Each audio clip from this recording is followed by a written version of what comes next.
안녕하세요. 맘띵입니다. 네, 오늘은 여러분들의 문제집을 푸는 이유가 무엇인지, 그 다음에 올바른 목적을 가지고 문제집을 푸는지 그 점에 대해서 말씀드릴까 해서 방송으로 찾아뵙게 되었습니다.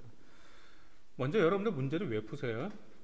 여러분들 정말 문제집 값도 장난이 아니잖아요, 그렇죠? 그래서 문제집도 정말 어떤 학생 제가 가방 들었더니 너무 무거운 거 여학생 가방, 남자가 들고도 무거운데 여학생들 그 무거운 가방 들고 나서 독서실 가서 공부하고 문제집 풀고 그런단 말이에요. 학생들마다 문제를 푸는 목적이 달라요, 보면. 근데 이제 등급별로 다르죠. 상위 클래스 애들이 문제집 푸는 목적과 중위 클래스, 그 다음에 이제 하위 클래스는 문제를 풀지 않죠. 거의 하위 클래스는 문제를 풀지 않습니다. 그래서 상위권 아이들과 중위권 아이들은 서로 문제를 푸는 목적이 다르고, 또 문제집을 대하는 자세가 틀려요. 어떻게 다른지 오늘 방송 집중하시고, 우리 지금 3등급, 4등급, 5등급 학생 여러분들, 6등급 학생들도 포함됩니다. 그 다음에 그 하위권 학생들 중에서도 문제집을 푸는 학생도 포함됩니다. 과연 상위권 학생들의 문제집을 어떻게 푸는지, 여러분들은 상위권 학생들만큼만 문제집 풀어도 내신 오를 수밖에 없어요. 그 이유 제가 보장합니다. 방송 들어보세요. 어떤 학생들 같은 경우는 문제집을 풀잖아요. 그러면 맞는 문제의 중심을 두는 학생들이 있고요. 어떤 학생은 틀린 문제의 중심을 두는 학생이 있고, 어떤 학생은 틀린 문제를 바둑처럼 복기하는 목적으로 푸는 학생들이 있습니다.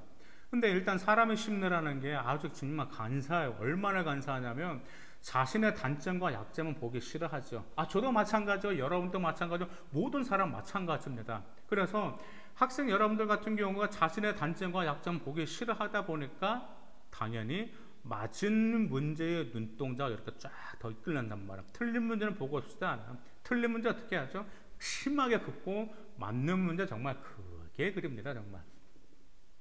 그런데 문제집은 맞은 문제에만 중심을 두고 푼다면 효과가 있을까요? 여러분들 한번 잠깐 생각 한번 해보세요. 여러분들의 문제집을 푸는데 맞은 문제만 좋아하고 맞은 문제에만 중점을 둔다면 효과가 있을까요? 아닙니다. 효과는 미미하다. 효과는 거의 없다라고 보셔야 되겠죠. 제가 이제 4등급 대 아들, 1등급 대 아이들, 6등급 대 아이들, 7등급 아이들 쭉 이렇게 문제집을 풀고 아이들의 수능 특강 막 풀잖아요. 수능 특강 요즘 한참 풀 때잖아요. 근데 이제 수능 특강을 쭉 이제 푼 게 보면은 예전에 이제 4, 5등급 정도 되는 남학생들이 이제 모평 문제를 풀고 있었어요. 모평 문제 이제 풀고 문제 풀는데 그 아이들이 한간에 채점을 할 때 뭐라는 맞은 문제만 찾아요. 나 이거 맞았다. 나 이거 맞았다. 이거 나왔다. 그런데 틀린 문제는 뭐라고 말하는지 알아서 이거 내가 깜빡했었네. 문제 맞을 수 있었는데 하고 마치 그 문제가 다음 시험에서는 맞았다라고 착각을 하면서 계속 맞은 문제만 갑니다. 심지어 어떤지 아세요? 틀렸어요. 그 문제가 틀렸는데도 맞은 걸로 체크를 한 거예요. 야, 이거 틀렸는데 왜 맞은 걸로 체크하냐 그랬더니 선생님 이거 제가 답안지 잘못 썼어요. 그래서 맞은 걸로 체크한 겁니다. 근데 여러분, 답안지를 잘못 썼든 잘 썼든 간에 틀린 건 틀린 겁니다.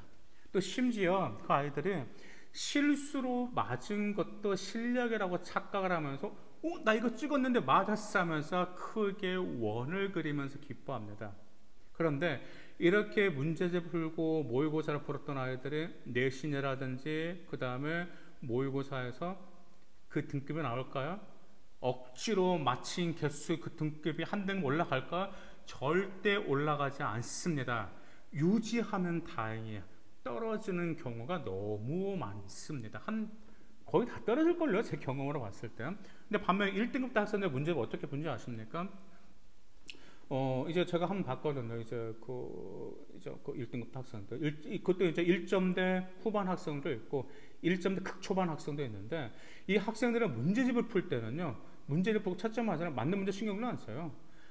이 학생들은 보통 사람이 자기의 단점을 안 보고 좋아하는 점만 보는데, 1등급 대 학생들 같은 경우는 아니에요. 자기 단점을 좋아하는 그런 학생들이에요. 마치 틀린 문제를 보면 좋아하는 것처럼. 그래서 맞은 문제는 거들떠 보지도 않아요. 그래서 틀린 문제만 찾습니다. 심지어 이것까지 찾아내요.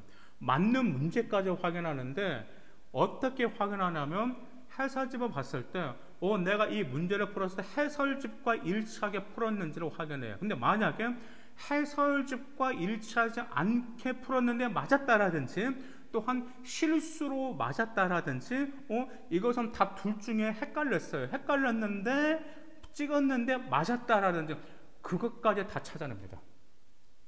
그래서 그 문제를 정확히 자기 것으로 만들어서 그것을 따로 오답 노트를 만들어내서 마치 바둑에서 복기를 하는 것처럼 분석을 해요. 여러분들 복기 어떻게 하는 거예요? 처음부터 하나하나 놓으면서 이렇게 복기 하는 거잖아요. 이 학생들 어떻게 하게 되냐면은 자기가 이 문제를 봤을 때 처음에 어떤 개념, 어떤 생각 갖고 문제를 접근해서 이렇게 풀었는데 여기에서 잘못된 점이 무엇인지 그거 하나하나 찾아낸다라는 점이에요. 그래서 이런 아이들 같은 경우 문제집이 거의 백과사전이에요. 참고서입니다. 이것은 그 학생만의 참고서죠. 정말 멋진 참고서죠. 왜냐하면 참고서 하나가 여러분들 착각하시는 게 하나 있는데 참고서 자체가 여러분들에게 도움 주는 게 아니에요. 참고서 자체는 여러분들 하나의 도구입니다. 도구. 그 참고서를 이 학생들처럼 여러분의 틀린 점, 그 다음에 여러분들의 어떤 잘못했다라는 오답 노트가 있는 그게 나올 때 진짜 여러분의 참고서예요. 차이가 있어요, 없어요? 차이가 있을 수밖에 없습니다. 금방 보셨죠? 1등급 금방 4, 5, 6등급, 4등급 이하 아이들 같은 경우는 맞은 문제 집중을 했죠. 근데 1등급 초반 아이들은 틀린 문제, 그 다음에 맞은 문제를 정답자하고 맞췄을 때 자기가 잘못 공식을 정해서 맞는 문제, 실수로 맞은 문제, 헷갈려서도 찍었는데 맞은 문제, 이 문제 네 가지만 집요하게 찾아냅니다. 그리고 나서 그것을 복습하고 복기하고 왜 틀렸는지를 확인하고 빽빽하게 자기만의 백과사전을 만드는 거죠. 그렇기 때문에 제가 여러분들 항상 말은 거예요. 문제집은요, 여러분들이 무엇을 맞는지를 확인하는 게 아닙니다. 여러분들이 어떤 문제를 틀리고 어떤 유형의 문제를 틀리는지 찾는 게 중요한 거예요. 문제집은 많이 틀려야 돼요. 그 다음에 많이 틀릴수록 여러분들이 그만큼 그 틀린 문제를 검토하고 여러분의 것으로 만들 때 여러분의 내신이 향상이 되는 거예요. 여러분이 맞기 위해서 문제를 풀었어요. 여러분을 맞기 위해서만 문제를 풀는다면 수십 건, 수백 건 풀어도 내신 올라갈 것 같아요? 절대 올라가지 않습니다. 여러분 딱 한계를 넘지 못한단 말이에요. 그렇기 때문에 금방 제가 말씀드렸었죠? 문제는 왜 푸는 거예요? 틀리기 위해서 푸는 거. 여러분의 약점이 무엇인지를 찾기 위해서 푸는 거, 단점을 찾기 위해서 푸는 문제라는 점 기억하실 필요가 있습니다. 목적 자체만 바뀌어도요, 내신은 확 바뀌어요. 아까 제가 서론에서 뭘 말씀드렸었죠? 어떤 점 말씀드렸었죠?